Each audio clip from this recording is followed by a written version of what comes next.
Avec cette vidéo, vous allez pouvoir évaluer vos connaissances après avoir utilisé des vidéos de formation pour réaliser des assemblages. Citez deux façons de procéder pour définir une liaison entre deux pièces ou entre deux sous-assemblages. Donnez une définition de la robustesse d'un assemblage. Comment placer les composants pour avoir un assemblage robuste? Quel doit être le type de placement pour le premier sous-assemblage du bâti? Peut-on réorganiser l'ordre des pièces dans l'arbre de création de l'assemblage? Si oui, comment procéder? À la suite d'une opération de régénération pour un assemblage, en faisant CTRL-G au clavier, comment procéder pour avoir toujours la même position particulière de cet assemblage articulé avec des liaisons?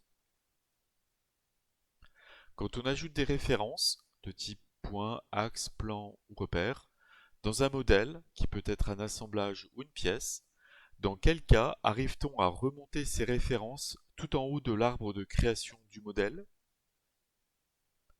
Pour des modèles importés, issus d'autres logiciels, a-t-on besoin de créer des références de type point, axe, plan ou repère pour créer des liaisons? Dans un assemblage, cherche-t-on à avoir le même nombre de sous-assemblages que de corps ou de classes d'équivalence?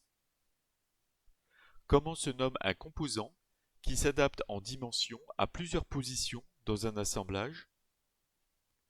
Où se trouvent les modèles paramétrés dans Creo? Dans le module mécanisme, retrouve-t-on les liaisons définies dans l'assemblage?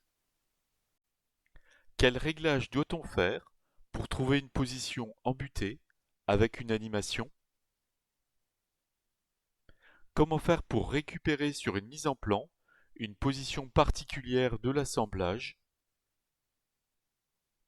Si l'on veut un déplacement pour un sous-assemblage de 5 mm, proposez une valeur pour le moteur d'asservissement en vitesse et la durée de l'analyse cinématique.